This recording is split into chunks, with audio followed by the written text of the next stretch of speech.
नाज़रीन आदाब, खैर मकदम है आपका। आप देख रहे हैं जी सलाम। मैं हूं इमरान खान और लेकर हाजिर हैं हम world news.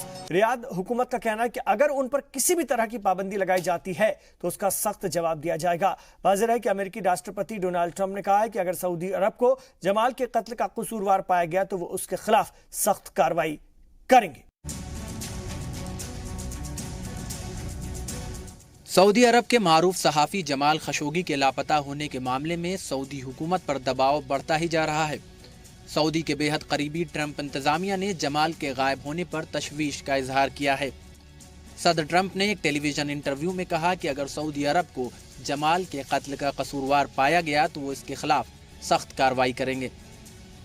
Nobody knows yet, but we'll probably be able to find out. It's being investigated. It's being looked at very, very strongly. And we would be very upset and angry if that were the case.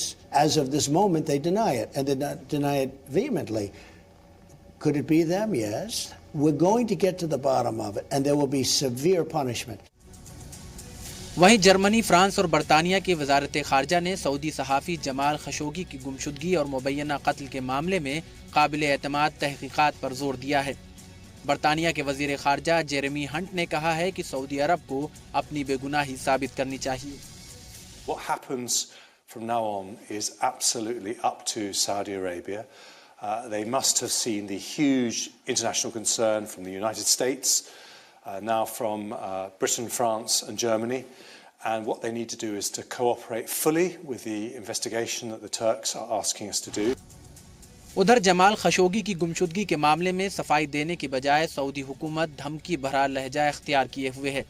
Riyadh हुकूमत का कहना है कि अगर उस पर किसी तरह की पाबंदी लगाई जाती है तो उसका सख्त जवाब दिया जाएगा। वहीं कई अरब ममालिक सऊदी के दिफा में उतर आए हैं। मुत्तहिदा अरब अमारात, ओमान, बहरीन, जॉर्डन, फिलिस्तीन, लेबनान और मिस्र ने कहा कि वो इस मामले में सऊदी अरब के साथ हैं। आपको बता दें कि जमाल खशोगी 2 अक्टूबर को इस्तांबुल में वाक़े सऊदी अरब के काउंसिल खाना गए थे, लेकिन इसके बाद वो बाहर नहीं निकले।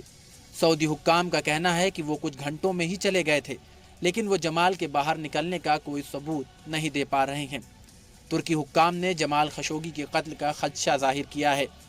तुर्की हुक्काम का कहना है कि उनके पास ऑडियो रिकॉर्डिंग है जिससे ये पता चलता है कि खशोगी की लाश को ठिकाने लगाए जाने से पहले काउंसिल खाने में कैसे उनसे पूछताछ की गई और फिर कत्ल कर दिया गया, लेकिन उनकी लाश कहाँ है इसका किसी को इल्म नहीं। जमाल खशोगी सऊदी हुकूमत खासकर शहजादा सलमान के कड़े नाक़िद रहे हैं। वो सऊदी हुकूमत की इंतकामी कार्रवाई से बचने के लिए गुज़िश्ता 1 साल से अमेरिका में जिलावतनी की जिंदगी गुजार रहे थे। ब्यूरो रिपोर्ट, जी सलाम। वहीं हालात को देखते हुए ट्रंप ने वजीर खारजा खासतौर से माइक पोम्पियो को सऊदी अरब भेजने का फैसला किया है। अमेरिकी सदर ने कहा कि उनकी सऊदी किंग सलमान बिन अब्दुल अजीज से आज बात हुई है।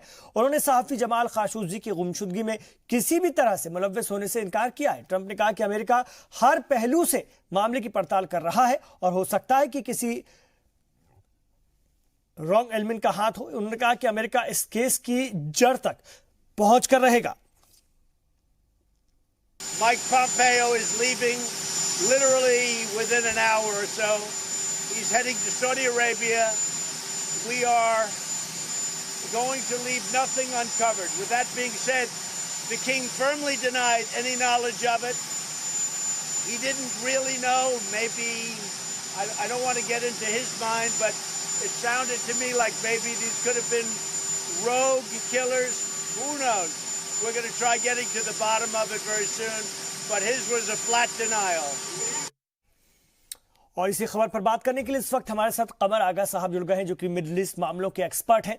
आइए उनसे बात करते हैं। सर, सहाफी जमाल खशोगी के लापता होने के मामले में सऊदी पर दबाव बढ़ता जा रहा है। ट्रंप ने कहा कि वो वजीर खारजा माइक पोम्पियो से को खासतौर से सऊदी अरब भेज रहे हैं। कुछ होगा कि नहीं, ये सब बस दिखावे वाली बातें हैं? आपको लगता है ऐसा, या फिर कुछ होगा? देखिए, बहुत मुश्किल है ये प्रूफ करना कि सऊदी हुकूमत इन्वॉल्व है या नहीं। आज ट्रंप ने खुद ही, प्रेसिडेंट ट्रंप ने इशारा किया है कि रोग एलिमेंट पॉसिबल हो सकते हैं, और अगर इस तरह की बातें आएंगी तो फिर तो मुश्किल होगा। और लेकिन ये है कि पब्लिक ओपिनियन सऊदी अरेबिया के खिलाफ हो चुकी है, कई खासतौर से अमेरिका में और टर्की में, और अमेरिका में कांग्रेस इनके सख्त एक्शन लेने के फेवर में है। तो अब देखना ये पॉम्पेओ जा रहे हैं, उनकी विजिट में क्या निकल के आता है। किंग सलमान ने साफ साफ कहा है कि उन्हें इस बात का कोई इल्म नहीं है।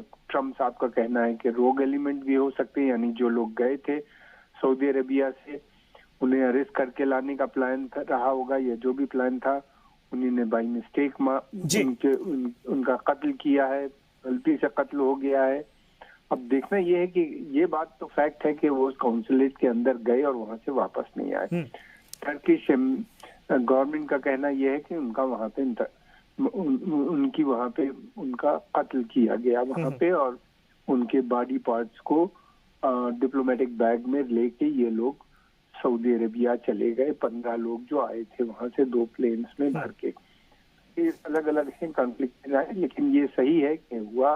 गवर्नमेंट का कितना इन्वॉल्वमेंट है, ज्यादातर लोगों का मानना यह है कि सऊदी गवर्नमेंट इसमें मुलव्वस है। बिल्कुल, लेकिन एक तरफ ट्रंप कहते हैं कि अगर जमाल के कत्ल की तस्दीक हो जाती है तो वो सऊदी पर सख्त कार्रवाई करेंगे, वहीं दूसरी तरफ कहते हैं कि वो हथियारों की सप्लाई रद्द नहीं कर सकते। इसका क्या मतलब निकाला जाए? देखिए, वो एक बिजनेसमैन है, उन्होंने सबसे पहले सऊदी अरेबिया का दौरा किया था। सऊदी अरेबिया बहुत ट्रस्टेड एलाई है अमेरिका का, हम सब जानते हैं। सऊदी अरेबिया के ऊपर सऊदी अरेबिया अमेरिकन सिक्योरिटी पे भी डिपेंडेंट है, वहीं से उसको अमेरिकन ही उसको सिक्योरिटी देते हैं रिजीम को। और ट्रम्प साहब का खुद कहना है कि अगर 15 दिन वो सिक्योरिटी न दें तो रिजीम गिर पड़ेगी। इन हालात में दोनों के बड़े घने रिश्ते हैं, एक जमाने से, आज के नहीं है, बहुत पहले। सऊदी अरेबिया ने भी कहा है कि अगर उनके ऊपर सख्ती की गई, सैंक्शंस लगाए गए, तो वो भी सख्त कदम उठाएंगे। देखिए, सऊदी अरेबिया की बार्गेनिंग कैपेसिटी तो बहुत कम है, ज्यादा है नहीं, लेकिन एक चीज जरूर है, तेल उनका ऐसा एक वेपन है जिसका वो यूज कर सकते हैं। अगर तेल की सप्लाईज वो कम कर देते हैं और तेल का दाम बढ़ जाता है तो ग्लोबल इकोनॉमी पे इफेक्ट पड़ेगा, और ज्यादा कुछ नहीं कर सकते। लेकिन सर, क्या साफी जमाल खशोगी मामले में सऊदी अरब मुश्किल में पड़ गया है? सफाई देने की बजाय वो पाबंदी लगाने वाले मुल्कों को धमकी दे रहा है, क्योंकि क्या ऑयल पॉलिटिक्स से भी वो दुनिया को चुप करा सकता है? नहीं, मैं नहीं समझता। इतनी कैपेसिटी सऊदी अरेबिया की नहीं है, इतना नहीं कर पाएंगे।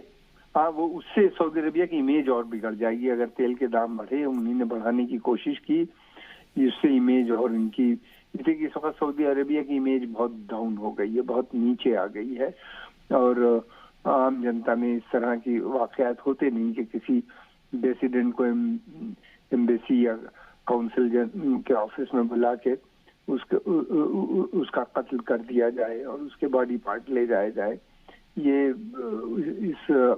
मैं समझता हूँ कि इस वाकये से बहुत उनकी इमेज पे असर पड़ा है। और अगर वो तेल का इस्तेमाल करते हैं वेपन एज ए वेपन, तो मैं समझता हूँ उससे और इमेज बिगड़ेगी उनकी ग्लोबली। और लेकिन ये है कि इसने डिवीजन पैदा कर दिया है इस वाकये ने, और सारा मसला जो अभी तक फोकस ईरान पे बनाए हुए था अमेरिका, अब वो शिफ्ट होके सऊदी अरेबिया पे आ गया। और सऊदी अरेबिया इस वक्त की जो पोजीशन है वो बहुत खराब हो गई है। जी, उधर शाम में हालात बेहतर होने के बाद जॉर्डन ने शाम की सरहद पर वाक़े जाबिर नसीब गुजरगाह खोल दी है। मरकजी अहमियत की ये गुजरगाह गुज़श्ता 3 साल से बंद थी। आज सुबह जॉर्डन के हुक्काम ने अपनी जानिब वाक़े सरहदी फाटक को खोल दिया और इस मौके पर सिक्योरिटी फोर्सेस, पुलिस और कस्टम के एहलकार वहां मौजूद थे। जॉर्डन हुकूमत की वज़ीर बराए इत्तलात ज़माना गनीमात ने एक बयान में कहा कि हालात बेहतर होने के बाद चेक पोस्ट को खोल दिया गया है, लेकिन ये गुजरगाह सुबह 8 बजे से शाम 4 बजे तक ही खुला रहेगा और दोनों मुल्कों के मुआहदे के मुताबिक जॉर्डन में मौजूद दोनों मुल्कों के शहरी कूच करके शाम आ सकते हैं, लेकिन शाम से जॉर्डन आने वाले शख्स को पेशगी सिक्योरिटी मंजूरी लेने की जरूरत होगी। सरहद अबूर करने की सूरत में जिस मुल्क के सफर का इरादा है उस मुल्क के अकामे या फिर वीजे की जरूरत होगी। ट्रकों और आम गाड़ियों के लिए सिर्फ सरहदी इक़दामात को पूरा करना जरूरी होगा। ईरान के सदर हसन रूहानी ने इल्जाम आयद किया है कि अमेरिका ईरान में इक़्तिदार की तब्दीली चाहता है। उन्होंने कहा कि पिछले 4 दहाइयों यानी कि 40 सालों में अमेरिका की मौजूदा डोनाल्ड ट्रंप हुकूमत जैसी दुश्मन कोई और हुकूमत नहीं रही है। ईरानी सदर ने यह बयान सरकारी टेलीविजन से नश्र करदा अपने एक बयान में किया। रूहानी ने कहा कि इसके पहले अमेरिकी हुकूमत में कुछ लोग होते थे जो कि ईरान के खिलाफ साजिश रचते थे, लेकिन इस बार इस तरह के एक जैसे लोग एक जगह इकट्ठा हो गए हैं, लेकिन वो अपने मकसद में कामयाब नहीं होंगे। ईरानी सदर के बयान पर अमेरिकी वजारत खारजा का रद्दअमल भी सामने आया है। अमेरिका का कहना है कि वो ईरान के रवैये में तब्दीली चाहता है, ताहम हुकूमत में तब्दीली का ख्वाह नहीं है। आपको बता दें कि 2015 के जौहरी समझौते से दस्तबरदारी के बाद अमेरिका और ईरान के दरमियान कशीदगी बढ़ गई है और 4 नवंबर से अमेरिका ईरान के तेल की दरामदात पर सख्त पाबंदी लगाने वाला है, जिसको लेकर ईरान को इस बात का डर है कि उसकी मईशत चरमरा सकती है। शौकत भारती साहब हमारे साथ जुड़ गए, मिडिल ईस्ट मामलों के एक्सपर्ट है, ईरान मामलों के खास तौर से एक्सपर्ट माने जाते हैं और अक्सर बहुत अहम राय हमारे प्रोग्राम में, हमारे इस बुलेटिन में रखते हैं। सर, जानना चाहेंगे आपसे, ईरानी सदर कह रहे हैं कि अमेरिका तेहरान हुकूमत का तख्ता पलट करना चाहता है, कितनी सच्चाई है इस बयान में? शौकत भारती साहब। हेलो जी, मेरी आवाज आप तक पहुंच रही सर? जी जी जी जी मैं जानना चाह रहा था कि ईरानी सदर कह रहे हैं कि अमेरिका तेहरान हुकूमत का तख्ता पलट करना चाहते हैं, कितनी सच्चाई है इस बयान में? देखिए, ये तो कोशिश उनकी बहुत दिनों से चल रही है। अब क्योंकि जब वो न्यूक्लियर डील में ये फेल हो गए, ठीक है, ये सैंक्शन पर सैंक्शन लगाते रहे, दुनिया ने इनका साथ नहीं दिया। ईरान की फॉरेन पॉलिसी ऐसी है, वो इतनी पावरफुल है, जिसकी वजह से हर जगह अमेरिका को, ट्रम्प को खासकर जो है, मतलब हर जगह मतलब उनकी मुखालफत हो रही है, चाहे यूरोपीय यूनियन हो, चाहे अदर कंट्रीज हो। अभी उन्होंने इंडिया से को कह दिया था कि साहब आप ईरान से कारोबार ना करें, लेकिन इंडिया ने भी उनकी बात को नहीं माना। तो अमेरिका सीधे सीधे उनकी पॉलिसी फेल होती चली जा रही है। तो अब वो देख रहे हैं कि हम सीरिया में सक्सेस नहीं हो पाए ड्यू टू ईरान, वो देख रहे हैं कि हम इराक के अंदर नहीं सक्सेस हो पाए ड्यू टू ईरान, हम सैंक्शन लगाकर अपने टारगेट को नहीं अचीव कर पाए। तो फिर इस तरह की बात यह है कि वो चाहेंगे कि रिजीम चेंज हो जाए, क्योंकि वो तो चाह ही रहे हैं कि या तो अमेरिका, ईरान प्रो अमेरिका हो जाए, ठीक है, और जब अमेरिका के प्रो हो जाएगा तो उसके बाद ये सारे मामला खत्म हो जाएंगे। तो ये जो सब कुछ कर रहे हैं, या तो ईरान इसराइल के साथ हो जाए, इसराइल और अमेरिका और ईरान एक हो जाए, तो सारे प्रॉब्लम खत्म हो जाएंगे। जो लोग भी एंटी इसराइल रहेंगे वहां के ऊपर, उस सरकार को गिराने की पूरी कोशिश ये अमेरिका का एक मंशा है। जी, क्या तख्ता, ईरान में जो तख्ता पलट करना चाह रहा है, इतना आसान भी है ये बात जो वो कह रहे हैं, इतना आसान ईरान का तख्ता पलट करना? वो कौन से फैक्टर हो सकते हैं, अंदरूनी या बाहरी, जिसके ईरानी हुकूमत को जिसका खतरा लगता है? देखिए, ये हो सकता है कि एक तो जो वो लोग हैं जो इनके अपने लोग वहां पे काम कर रहे हैं, हालांकि वो बहुत ही कमजोर हैं, उनकी कोई ऐसी बात नहीं है, ये सोच रहे हैं कि किसी तरह से एक एयर अटैक करना चाहते हैं ईरान के ऊपर, और फिर उसकी वजह से और परेशानियां बढ़ा के, और तब वहां पर लोग कहें कि साहब की गलत पॉलिसी की वजह से ये सब सारी बातें हो रही ईरान की, तो ये वहां पर डिस्टर्ब करना चाहते हैं, लेकिन कर नहीं पाएंगे। इनका इरादा और प्लानिंग तो है, लेकिन ये कर नहीं पाएंगे वहां के ऊपर। ठीक है, बहुत शुक्रिया इस पूरी बातचीत के लिए शौकत भारती साहब। अमेरिकी सदर डोनाल्ड ट्रंप ने रूस के सदर व्लादिमीर पुतिन को लेकर के चौंकाने वाला बयान दिया है। ट्रंप ने दावा किया कि व्लादिमीर पुतिन कत्ल और जहर देने की वारदातों में शामिल हो सकते हैं, लेकिन ये मामले अमेरिका के नहीं है। एक टीवी इंटरव्यू के दौरान उन्होंने ये भी कहा कि अमेरिकी सदारती इंतखाबात के वक्त रूस के साथ साथ चीन ने भी मुदाखलत की थी। सीबीएस न्यूज के लिए इंटरव्यू में ट्रंप ने शुमाली कोरिया, चीन, रूस और उनके खुद के वेस्ट विंग मुलाजमीन और काबीना से अपने रिश्तों पर भी बातचीत की है। पुतिन की तरफदारी को लेकर लग रहे इल्जामात पर ट्रंप ने कहा कि वो जाती तौर पर उनके साथ सख्त हैं। अमेरिकी सदर ने कहा कि उनके दौरे इख्तिदार में रूस पर सबसे ज्यादा पाबंदी लगाई गई है। इधर अमेरिकी वजीर दिफा जेम्स मैटिस अपना ओहदा छोड़ सकते हैं, सदर ट्रंप ने इसके इशारे भी दिए हैं। सीबीएस न्यूज के 60 मिनट्स के प्रोग्राम में ट्रंप ने से पूछा गया कि क्या वो चाहते हैं कि मैटिस ओहदा छोड़ दें। इस पर ट्रंप ने कहा कि ऐसा हो सकता है कि वो वजारत दिफा का ओहदा छोड़ दें। ट्रंप ने कहा कि मैटिस एक तरह से डेमोक्रेट हैं और एक वक्त आता है जब हर शख्स को ओहदा छोड़ना पड़ता है। डोनाल्ड ट्रंप ने कहा कि उन्होंने 2 दिन पहले मैटिस के साथ लंच किया था। इसमें मैटिस ने उन्हें बताया था कि वो ओहदा छोड़ रहे हैं। ट्रंप ने अपने वजारत में फेरबदल के इशारे भी दिए हैं। गुज़िश्ता हफ्ते अक़वाम मुत्तहिदा में अमेरिकी सफ़ीर निकी हेली ने अचानक इस्तीफे का ऐलान किया था। कोरियाई जजीरे में अमन कायम करने के लिए आज शुमाली और जनूबी कोरिया के दरमियान आला सतही मुज़ाकरात हुए। जनूबी कोरिया के वफ्द की क़यादत चो म्योंग-ग्योन और शुमाली कोरिया की क़यादत री सोन-ग्योन ने की। दोनों लीडरों के बीच कोरिया जजीरे को जौहरी हथियारों से पाक करने के अलावा सरहदी इशूज और सड़क और रेल राब्ते पर भी बातचीत हुई। इस आला सतही मुज़ाकरात का मकसद उन अमन समझौतों के अमल को आगे बढ़ाना है जिनका ऐलान पिछले महीने प्योंगयांग में जनूबी कोरियाई सदर मून जे इन और शुमाली कोरिया के सरबराह किम जोंग उन के बीच मुलाकात में हुआ था। मून और किम ने माशी और तिजारती ताल्लुकात बहाल करने पर जोर दिया था। उन्होंने अपनी सड़कों और रेलवे राब्ते के लिए इस साल के आखिर तक एक प्रोजेक्ट शुरू करने का भी फैसला किया था। शुमाली कोरिया और जनूबी कोरिया ने बीच फौजी कशीदगी कम करने का भी ऐलान हुआ था। नॉर्थ और साउथ कोरिया ने 2032 ओलंपिक खेलों की मेजबानी के लिए दावेदारी पेश करने पर भी इत्तेफाक किया है। मलेशिया में हुए ज़िमनी इंतखाबात में कामयाब उम्मीदवारों ने आज पार्लियामेंट में अपने ओहदे का हलफ उठाया। हलफ उठाने वालों में साबिक वजीर आजम अनवर इब्राहिम भी शामिल हैं, जिन्होंने ज़िमनी इंतखाबात में शानदार जीत दर्ज की है। हलफ लेने के बाद अनवर इब्राहिम ने कहा कि अब वो अपने आप को मजबूत और जिम्मेदार महसूस कर रहे हैं। करिश्माई मलेशियाई लीडर अनवर को महातिर मोहम्मद का जानशी माना जाता है और दोनों लीडरों ने झगड़े को खत्म करते हुए मई में हुए आम इंतखाबात में जीत के लिए हाथ मिला लिया था और नजीब रज़ाक की हुकूमत को उखाड़ फेंका था। हिंदुस्तान और चीन ने आज अफगानिस्तान के सिफारतकारों को ट्रेनिंग देने के लिए एक मुश्तरका प्रोग्राम लॉन्च किया। वजीर खारजा सुषमा स्वराज ने फॉरेन सर्विस ट्रेनिंग सेंटर में प्रोग्राम लॉन्च के मौके पर अपने पैगाम में कहा कि वो आज बहुत खुश हैं कि हिंदुस्तान चीन के साथ मिलकर अफगानिस्तान के 10 सिफारतकारों के लिए नए ट्रेनिंग प्रोग्राम शुरू करके नए बाब की शुरुआत कर रहा है। वजीर आजम नरेंद्र मोदी और चीन के सदर शी जिनपिंग ने चीन के वुहान में अपनी गैर रस्मी मुलाकात में अफगानिस्तान की बाज़ाबादकारी के लिए रजामंदी जताई थी। आपको बता दें कि हिंदुस्तान अफगानिस्तान में अमन और इस्तेहकाम कायम करने के लिए कई मंसूबे भी चला रहा है। लैटिन अमेरिकी मुल्क निकारागुआ में सदर डेनियल ऑर्टेगा के खिलाफ अवाम का एहतजाज जारी है। लोग ऑर्टेगा हुकूमत की पॉलिसी के खिलाफ सड़कों पर उतर आए हैं और कई मकामात पर पुलिस और मुजाहिरीन के बीच झड़प की भी खबर है। पुलिस ने भीड़ को तितर बितर करने के लिए लाठियां चलाई और आंसू गैस के गोले भी छोड़े। पुलिस ने खातून मर्द यहां तक कि बुजुर्गों को भी पीटा। पुलिस ने डेनियल ऑर्टेगा की सरकार के खिलाफ एहतजाज कर रहे 26 लोगों को गिरफ्तार भी किया है। निकारागुआ में कई महीनों से चल रही उठापटक की वजह से अभी तक 320 से ज्यादा लोगों की मौत हो चुकी है। तमाम अपोजिशन पार्टियां सदर से इस्तीफे की मांग कर रहे हैं, लेकिन सदर ऑर्टेगा कुर्सी छोड़ने के लिए तैयार नहीं है।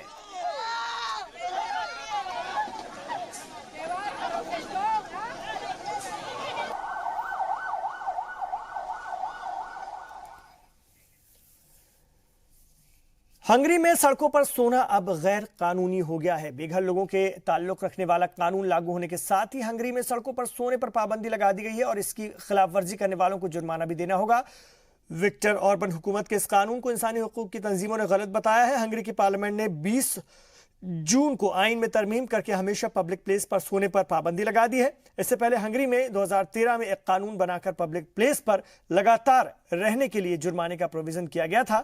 जराये के मुताबिक बताया जा रहा है कि पुलिस को सड़कों पर सोने वालों को वहां से हटाने का और उनकी झोपड़ियों को तोड़ने का पूरा अख्तियार होगा। हुकूमत का कहना है कि वो ये कानून समाज की बेहतरी के लिए। और आपको बता दें कि हंगरी में शेल्टर होम में करीब 11,000 लोगों के रहने का इंतजाम है, लेकिन वहां फिलहाल कम से कम 20,000 लोग सड़कों पर ही रहते हैं। फ्रांस के कारकासून इलाके में अचानक आए सैलाब की वजह से 13 लोगों की मौत हो गई है। जराये के मुताबिक गुज़िश्ता रात इस इलाके में शदीद बारिश हुई, जिसके बाद सड़कों और घरों में पानी भर गया। एक खातून नदी में बह भी गई है। कारकुनान ने खासतौर से जो कारकासून के लोग हैं उन्होंने मकामी इंतजामिया से अपनी छतों पर रहने और मुतासरा इलाकों से हेलीकॉप्टर के जरिए लोगों को बाहर निकालने की गुजारिश की और ये काम शुरू भी हो गया। मकामी इंतजामिया ने भी लोगों से अपील की कि वो छतों पर रहें। फ्लैश फ्लड में कश्ती इस्तेमाल न करने की भी सलाह दी गई है। महकमे मौसमियात ने कारकासून इलाके में शदीद बारिश का इम्कान जाहिर किया है और लोगों से अपने घरों में ही रहने के लिए कहा है। मुतासरा लोगों तक राहत पहुँचाई जा रही है।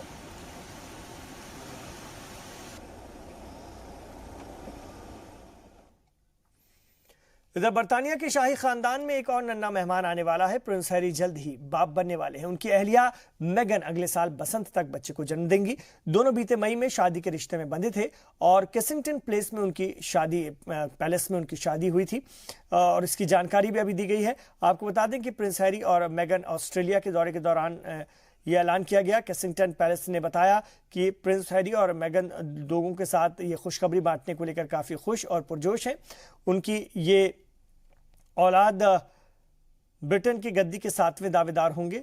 Duke and Duchess of Sussex हाल ही में विंडसर में राजकुमारी यूजीन की शादी में दिखाई दिए थे। शादी के बाद से ये इस जोड़े का पहला ऑस्ट्रेलिया दौरा है। हैलोवीन ईसाइयों का एक कल्चरल फेस्टिवल है जो कि अक्टूबर के आखिरी दिनों में मनाया जाता है। यूरोप में इन दिनों हैलोवीन फेस्टिवल की तैयारी चल रही है। लोग इस फेस्टिवल को मनाने के लिए और दिलचस्प बनाने के लिए तरह तरह की तरकीबें अपनाते हैं। अमेरिका के फ्लोरिडा में लोगों ने पानी के अंदर कद्दू से तरह तरह के आर्टिफैक्ट बनाए और हैलोवीन फेस्टिवल को यादगार बनाने की कोशिश की। तो ये तस्वीरें आप देख रहे हैं। खासतौर से अक्टूबर के आखिर में ये फेस्टिवल मनाया जाता है। पानी के अंदर कद्दू में फनकारी की गई है। ये आप देख रहे हैं तस्वीरों में बड़ा सा कद्दू है, पम्पकिन, जिसमें कि खूबसूरत आर्ट बनाने की कोशिश की गई, वो भी पानी के भीतर।